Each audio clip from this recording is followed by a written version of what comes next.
U okviru projekta Animalni otpad i divlje deponije – prošlost ružnih navika sproveden je konsultativni proces koji je trajao punih 7 meseci i u okviru kog je uspostavljena saradnja i dijalog sa gotovo svim strukturama zajednica koje se primarno bave ekološkim temama sa užim fokusom na pitanje upravljanja animalnim otpadom. U okviru projekta definisane su preporuke za uspostavljanje održivog sistema upravljanja otpadom u opštini Rekovac. Prilikom izrade novog lokalnog plana upravljanja otpadom jasno definisati merljive i realno dostižne ciljeve plana i kontinuirano sprovoditi praćenje nivoa ostvarenosti zadatih ciljeva.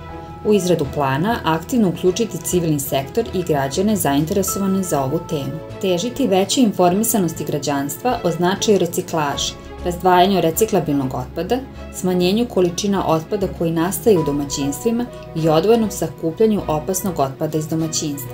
Organizovati bar 2 puta godišnje akcije sakupljanja reciklabilnih frakcija otpada na javnom mestu ili uspostaviti reciklabilno dvorište na javnoj površini. Organizovati bar 2 puta godišnje prikupljanje frakcija opasnog otpada iz domaćinstava u saradnji sa ovlašćenim operaterima koji imaju dozvolu za sakupljanje i transport opasnog otpada.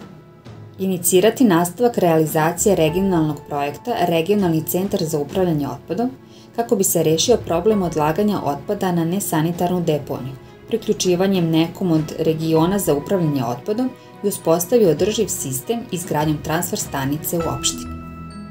Razmotriti uspostavljanje saradnje sa susednim opštinama u cilju izgradnje međuobjekta za sakupljanje i smeštaj sporednih proizvoda životinjskog porekla i obezbediti vozilo za transport uginulih životinja koji je u nadležnosti zoohigijenske službe. Objaviti na sajtu opštine sve informacije, podatke i dokumenta koja su od javnog značaja i tiču se životne sredine, a naročito u oblasti upravljanja otpadom. Doneti odluku o sprovođenju ispitivanja korisnika o zadovoljstvu pruženom uslugom sakupljanja, transporta i odlaganja otpada u skladu sa Zakonom o komunalnim delatnostima. Uvrstiti dodatnu meru podrške, subvencija za osiguranje životinja, kroz koju bi subvencija iznosila 70%. Osiguravajućim društvima predložiti da pored isplate premije za nastalu štetu prilikom uginuća, osiguranje pokrije i trošak zbrinjavanja uginule životinje, dok bi vlasnik neosigurane životinje ovaj trošak morao sam da plati.